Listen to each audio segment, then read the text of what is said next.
Hello readers, and welcome back to Quarantine Literacy. This week we are talking about disability, and it is an issue that is close to my heart because I am what's called a special education teacher. So that means that I am a teacher of students just like any teacher that you've ever met, but I work with particular students. I work with students who have what's called disabilities. And I talked about this yesterday, but disabilities are issues that can affect your brain, right? The internal part of your body, the external part of your body, your eyes, your vision, right? Your ears, your hearing, your speech. Disabilities can affect your emotions. When someone has a disability, what they mean is that they have something inside their bodies or outside their bodies that looks a little different from what we call typically developing people. Expectations play a big part of how we understand disability. The way that I describe it is just that honestly, we're all different. We're all different in some way, and that's what makes us unique and special and interesting. So yesterday we talked about Trisha, who had a learning disability, and that means that she had a really tricky time accessing information like written information or mathematical equations. She had a difficult time understanding and processing that information, and it was particularly hard for her to learn how to read. So she needed some special help from someone like me, a special education teacher, to help her to be able to access the curriculum, the education that the rest of us have access to. It doesn't mean she's not smart. It doesn't mean she isn't trying hard. It just means her brain works in a slightly different way and needs a little bit of a different approach. So today we are reading about a really awesome person named Temple Grandin. This is called The Girl Who Thought in Pictures, and it's the story of Dr. Temple Grandin. This is a real person. This was written by Julia Finley Mosca, and it's illustrated by Daniel Reilly. So Temple Grandin, you're going to learn about her in a moment, but she's an incredible woman, and she actually was the first person to figure out how to really work with cattle in a way that was humane, but that also made the cattle feel the most at ease and was the most efficient processes for cattle farmers. She has a disability called autism spectrum disorder.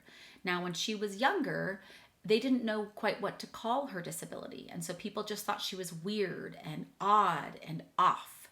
And now we know that there are all types of different people with all types of different needs. And we're starting to have a better understanding of how to best serve and to best cater to the needs of folks who learn or see the world or approach the world in different ways from how we expect people to. So Temple Grandin, let me tell you a bit more about autism spectrum disorder. They used to just call it autism, and then there was a term that was called Asperger's. And so they were looking at, now we understand that autism is more of a spectrum. And in fact, learning disabilities are also a spectrum. And in fact, being deaf or hard of hearing is also a spectrum, right? All disabilities to some extent exist on a spectrum. And that's because you can have a severe version of that disability. You can be what's called lower functioning with autism, where maybe you don't have the ability to speak or control your emotions. And then there's a sort of we call higher functioning autism, ASD or Asperger's. People who you may not even notice have any sort of differences, but they just have trouble maybe picking up on social cues, understanding facial nuance, or making eye contact. It could be very subtle. I would go so far as to say that all abilities are on a spectrum, right? I'm an okay dancer. I am not like a terrible dancer who can't keep a beat at all, but I am definitely not like a prima ballerina, right? I exist somewhere on that spectrum. And I think that it's important to just remember that we all exist somewhere on that spectrum, whether you identify as having a disability or not. Okay, we're going to get into this book because it's really good. If you've ever felt different, if you've ever been low, if you don't quite fit in, there's a name you should know. Temple Grandin's the name. In her tale, you'll find glory. So get ready, get set, for this cowgirl's true story. In the city of Boston, one hot summer day, a sweet baby was born. It was Temple. Hooray! Unique from the start, an unusual girl. She loved spinning in circles and watching things twirl. So there she is. But some things she hated, like certain loud sounds or bright crowded places, large cities and towns. Frilly dresses with tags made her itch, pull, and tug. Something else that she hated, a big squeezy hug. So this is a typicality of someone with autism, is that there are sensory issues. So being touched or having tags that feel itchy, loud noises, being in crowded places are really, really difficult.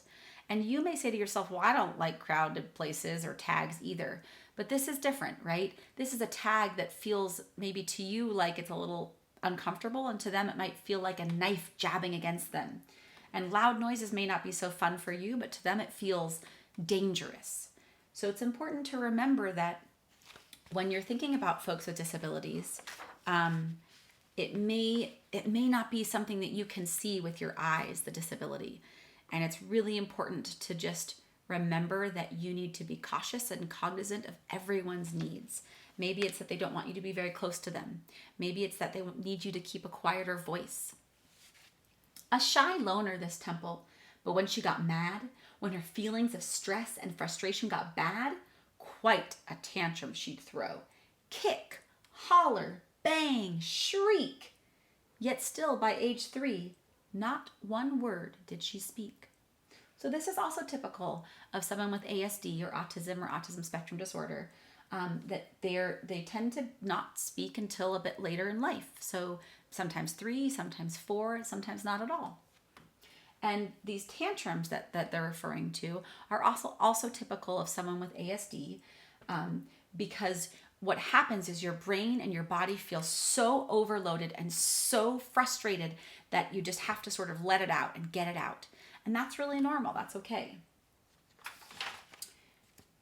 She'll never be normal, was what some did say. Her brain's not quite right. You must send her away. Away? Not my Temple, her mother proclaimed. We will figure this out. You should all be ashamed. Now, we do have quite a terrible history in this country of sending folks with disabilities to either mental institutions or to hospitals or to jail, just for having a disability and just for looking a little bit different from how everyone else looks or acts. And now we're starting to understand, thank goodness, that all people deserve compassion and all people deserve to have what they need to be successful. And so for people with disabilities, that means being able to move freely through the world, having an accessible world that they can get around in, having people who understand what they're going through, and not having people judge them and say, well, they don't belong here, they're too different. So I know you guys know that. Then little by little, though sometimes she balked, special teachers helped Temple, and one day she talked. At that thing with her brain, it was autism, see? She was different, not less.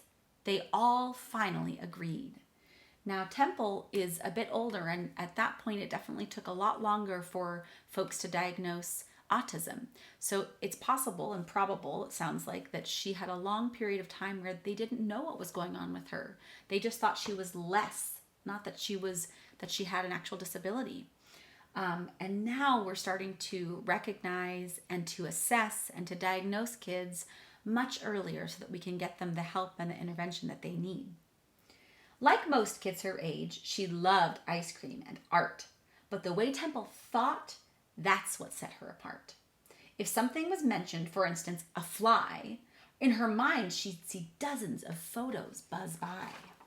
When the time came for school, let's just say that was hard. Kids taunted and chased her all over the yard. So we talked about this in our Racism Week. And we've talked about this a couple of times. But in general, humans can be wonderful and they're capable of greatness. compassion and love and affection. And some folks are also really capable of just being kind of awful. And it's not usually because they're bad people. It's usually because they're hurt, or they don't understand, or they're just making a really poor choice and they need some help with how to be a better human in the world. And it sounds like poor Temple had a really difficult time in school. And unfortunately, that's not very unusual for kids with disabilities. School can be a very difficult place for them. There's bullying and taunting and teasing. So that's why we're talking about it right now, so that you can understand that there are all sorts of different people in the world, and they all deserve your friendship and your kindness. They picked on poor Temple. How crazy it drove her. They teased her for saying things over and over and over and over and over. Look at her. So kids with autism, they tend to what's called perseverate on something, which means they focus on something and they say it or they do it over and over again. It could be tapping, it could be repeating a word. And again, for someone with autism spectrum disorder, that's normal. That's okay. It's not something that anyone should be teased about. Until finally she snapped. Yes, she did.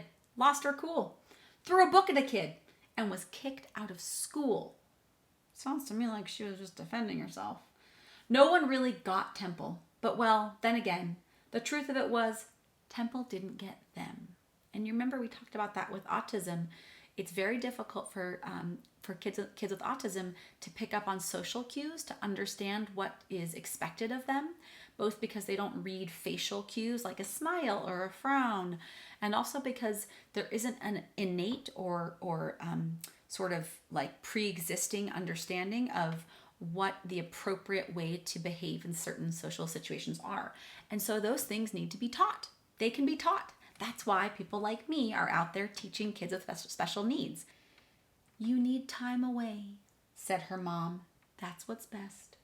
You'll go visit your aunt on a ranch way out west. So they're sort of giving her a break from the life that she was leading because she wasn't having such an easy go of it. And guess what? Fitting in on a farm was less stress, since the pigs didn't care if her hair was a mess. Quite a sweet spot she had for the cows in their herds, such big, gentle beasts who knew nothing of words. As she watched her new friends, a thought popped in her head. These cows think like me, in pictures instead. She's learning something here, you guys. She's figuring something out about cows. Now, you remember we talked about people with disabilities. They're not less than. They're just different. We're all different.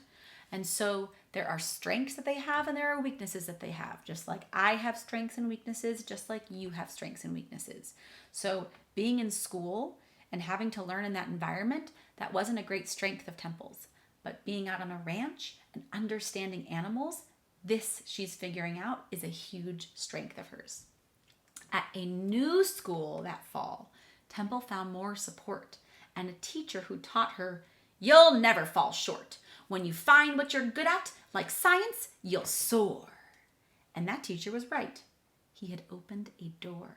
So she found somebody who really got her, just like Patricia, right? Trisha, in the book we read yesterday, thank you, Mr. Falker. She found a teacher who really helped her. And it sounds like Temple also found a teacher who got her and who helped her figure out what she was good at, like science. Here she is building a cool rocket that's going to take off. So she built a machine like she'd seen on some farms, an invention that hugged her with boards, not arms. It worked! She had done it from memory. It's true. And just like the cows, it made Temple calm too. So she is creating this incredible invention that helps to calm cows down. I'm special, she thought, like a bright shooting star. My attention to details could help me go far. Through her studies, she learned there were farms not so kind. I will help them, she said. Some solutions she'd find. So look at this. She is just thinking in all these pictures. She's thinking about ways that she can help these farms that are not treating animals, particularly cows, very well. She's helping to develop a new strategy to help them. And then something cool. Can you guess? Could it be? Off to college she went. A degree? she earned 3.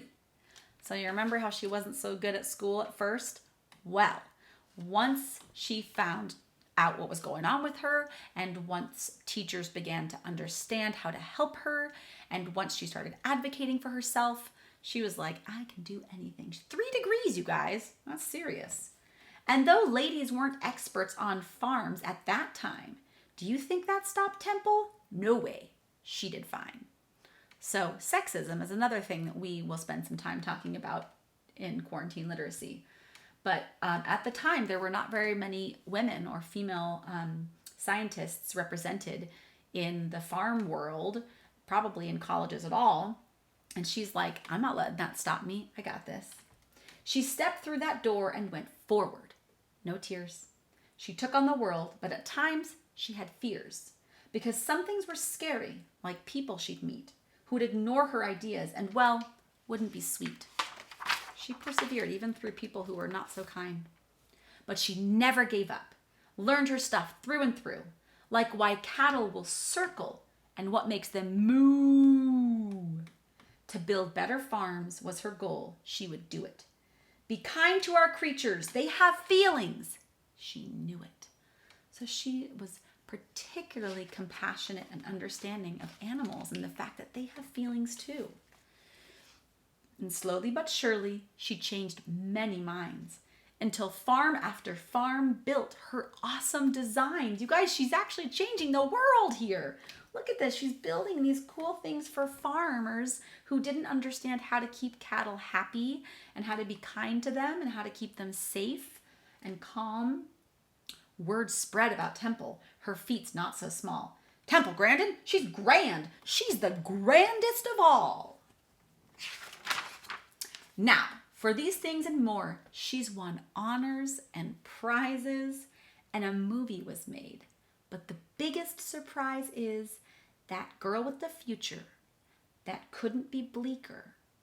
Yes, the once silent girl. She is now a big speaker. Today, she spreads hope with her stories and speeches. From New York to Sydney to Rome, Temple teaches. Each person is special. So unique are our minds. This world needs your ideas. It takes brains of all kinds. That just speaks to me right there. It takes brains of all kinds. It makes me tear up. I just love that because every brain is unique. Every mind, every individual, every one of you is unique. And your ideas and your particular perspective, that matters. And that's significant. And you can bring something to the world. Oh, I just love this book. So here's the lesson. Feeling odd or offbeat, being different might just be what makes you so neat. Don't let doubt hold you back. Not for 1 minute more.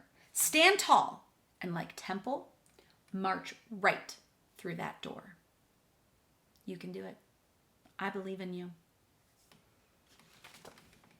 And I should read this letter this is from actual Temple Grandin at the end here. There's a ton of cool information at the back of this book about her. There's even a timeline. It's a really great book. She says, Dear reader, as a child, I was really glad that my mother always encouraged my ability in art. I encourage you to find something you are good at and work on it. Work on developing it.